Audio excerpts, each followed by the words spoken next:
Another week and another New England getaway awaits the Robert Morris Colonials and head coach Paul Colontino, coming off a weekend split with the University of Maine Black Bears. Coach, firstly, in general, what went well up there and what needs to be improved upon as you get ready to go back to that part of the country? Well, we got the energy and the jump we were looking for both nights. Obviously tonight, the first night, you come out victorious, and you're happy with what you did, the good jumps, some scoring opportunities. We had some great defensive plays from penalty kills to our goaltending.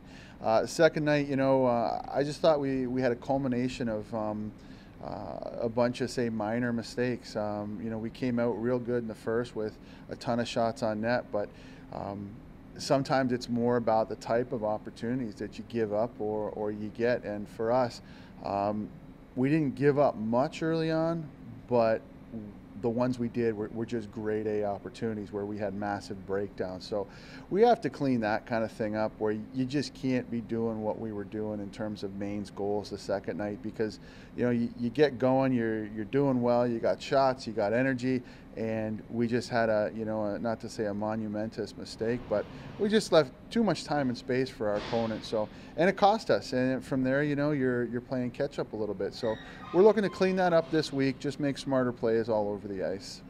And your penalty kill, by and large, through the first few games has played very, very well. The power play has 2 goals in those 4 games. Granted, a very, very small sample size, but is there anything that the power play can do to kind of grease the wheels as it gets ready to face Brown? I think just continue to get chemistry, work off of each other very well, know when we're attacking and know when we're reloading. So it's tough, like you said, early on in the season. There's not a whole lot of opportunities that we've had for power plays, but I think when we've had them, we've had some great chances, and now it just comes down to the one, keeping the chemistry and building off it, and then 2, burying on the grade A opportunities on the power play, because we've had some great looks where we've just misfired a little bit, and you get a couple of those in, and things really change drastically. So that's what our focus will be on. What do you look for from the Bears this weekend, and what should we, who will be watching intently, be looking for from the Bears? Just a great team. They're obviously coming off their first exhibition game as an Ivy League team, so they're raring to get going. They're well rested, ton of energy. They're at home. There's a lot of excitement there.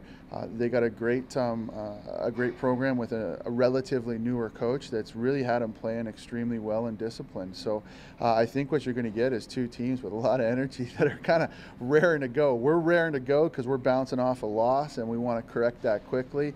And then they're starting off their season where they just want to get things going and rolling, because when you're playing your first game right now this coming weekend, it's been a long preseason, so you can bet that they're just going to have a ton of energy.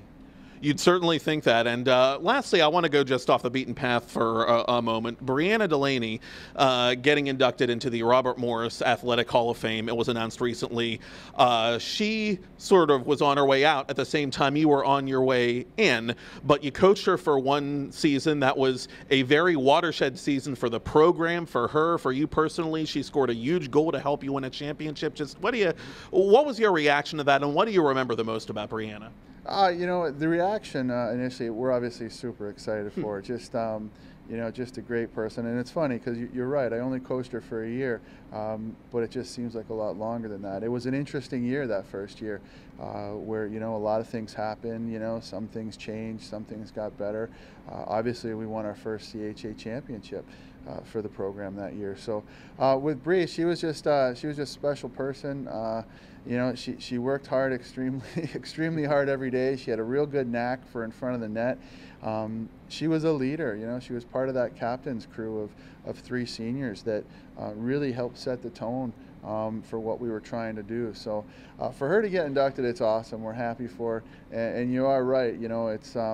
It's a game-winning goal, literally, in the CHA championship, where it was a play that we worked hard on all year long, of getting shots through and deflecting them. And sure enough, there's Bree. She was smart in front of the net. Good shot from the point, deflection, goes in, and then turns out to be the game winner. It puts us up 3-1, but with Mercyhurst scoring to make it 3-2, we needed it. So we're happy for her. It's exciting.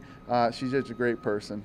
That was beautifully narrated. I feel like I was watching that game as you were describing it, and hopefully we will get to watch the current Colonials rack up a couple more wins as they head to Brown this weekend. Head coach Paul Colontino, thank you, Coach.